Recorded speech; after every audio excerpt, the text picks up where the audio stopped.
Hey, crypto media friends, welcome to another Tom show here in Los Angeles. A lot of talk today about the merge, the Ethereum merge, and how it's going to affect us all and destroy worlds and crumble nations, and new nations will arise from the rubble, and Peru will take over all of the world.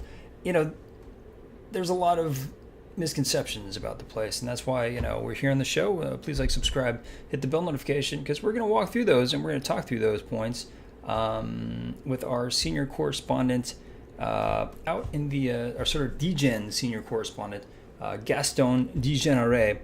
Gaston, are you out there?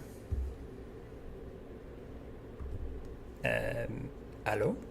Yes, I am here. I'm here out on the streets because I'm the man, of the streets here. And yes, I'm Gaston Degeneré. And don't mind me here at the train station. I've just had to change my accommodations because my liquidity is it is shit.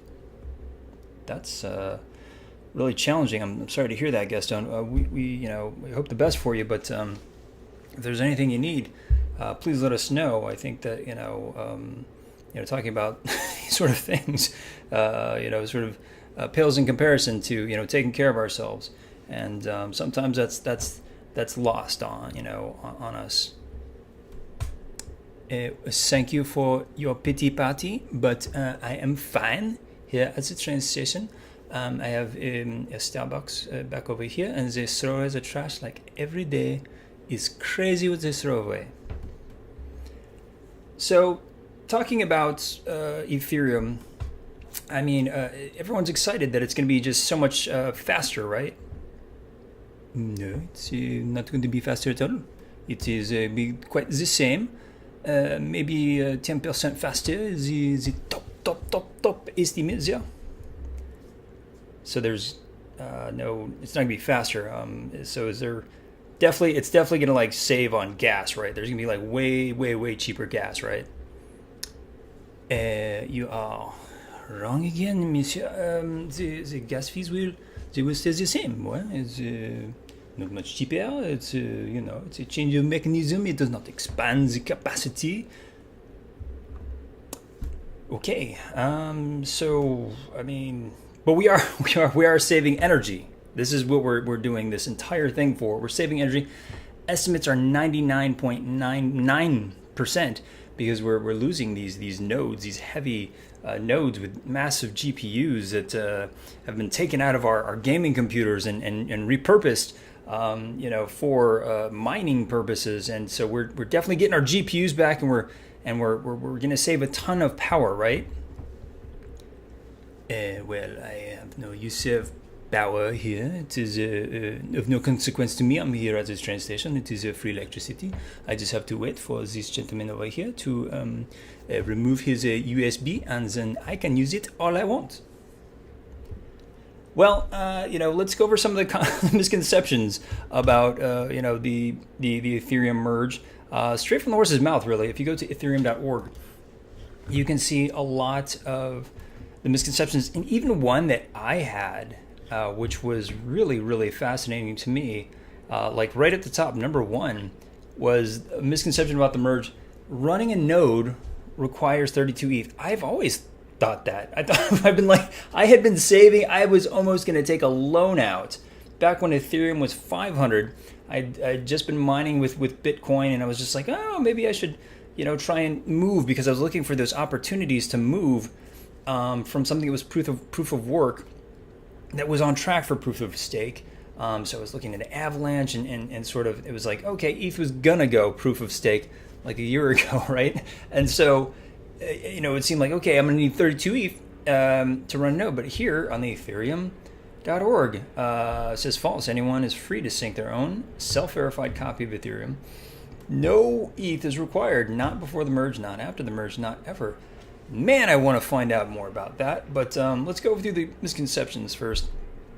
The merge will reduce gas fees. False. The merge is a change of consensus mechanism. So go from proof of work with the miners to proof of stake with those who've again, I thought 32 ETH was was to make the node, but to go from miners to nodes is not expansion of the capacity, and will not result in lower gas fees. And so they must have, I think, some sort of equilibrium where, proof of work number of miners it has to be equal to the proof of stake node holders currently. Transactions will be noticeably faster after the merge. False. Some slight changes exist. Transaction speed will mostly be the same, which was surprising. But it does open up the way for sharding and for what they're working on next, which is called the surge, which will increase it, I think, order of magnitude of like 10, or it's just insane. The number of transactions that was estimated once they pass through the surge, which will keep it competitive with other chains, which are, honestly, that's kind of, the advantage of other chains is their speed is kind of built in as they're growing. And so it has a real, a lot of misnomers here. And I think another one of the big ones was staking APR is expected to triple after the merge. Everyone had been kind of like posturing that, you would get in early, especially those who were in early, believe that, their APR was going to really be significant. But it seems that up-to-date estimates predict closer to 50% increase, which is something, and not a 200% increase. And so a lot of things are moving, and a lot of really smart people have been, I think, anticipating this for the past year and positioning themselves financially around the merge. And it apparently will have several consequences per Citibank. But I think Citibank had a really their guidance on it was quite apt, and so it takes into account the that it will become a deflationary token as issuance decreases while the burn mechanism is maintained. And so, these things that are changing inherent with Ethereum create much more of a security in its instrumentation. And so it's very interesting to go through this. It may apparently, it should be no interface for us, as users, and it shouldn't have any sort of bearing, and we should be able to not have to panic and pull, Ethereum out of exchanges. There's a lot of talk of doing that. There's a lot of, ways of trying to protect yourself, but I don't think anybody quite understands, and I think there's a lot of speculation around that. So it's going to be very volatile from now until about September 15th, 16th. That was the updated guidance for after their final test, that they were going to try and merge the merge. And so and here, so 100,000 transactions per second, which is, I think, up to about 10,000 currently. And so, which actually, isn't as fast as some of the ones we talk about here on the channel that are, aiming for the millions, especially ones that were built in DeFi Summer and were designed in DeFi Summer to actuate much quicker and handle the bulk of transactions that were anticipated, as the systems grow to the millions and so per second. So, Citi says switching from POW will reduce overall issuance by 4.2% a year, and Ether will eventually become deflationary. This may prove the case for the token as a store of value, and I think we've seen movements in the markets to anticipate that. Obviously, Ethereum is up. It's up quite a bit from its lows of top 800s when we kind of talked about here on the show, zero financial advice ever here, but it was at a price where it's just like it'd be good to get it in your bag so that you could play with it. Because that's what you need. That's the thing, is like, Ethereum, for me, it's never about pricing.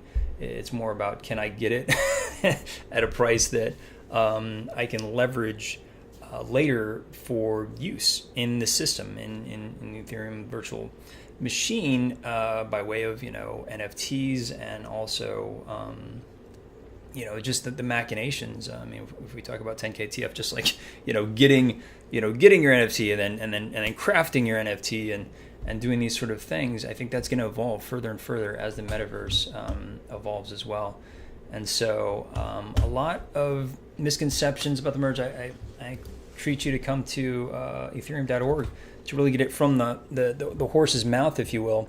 And I don't know, any last words from you, Gaston? No, I think you are doing quite fine on this show without me, and you did this whole talk. And I'll just be here at the train station and smoking these cigarette butts. Well, I do hope you the best, and hopefully we'll see improve as time occurs, here on the channel.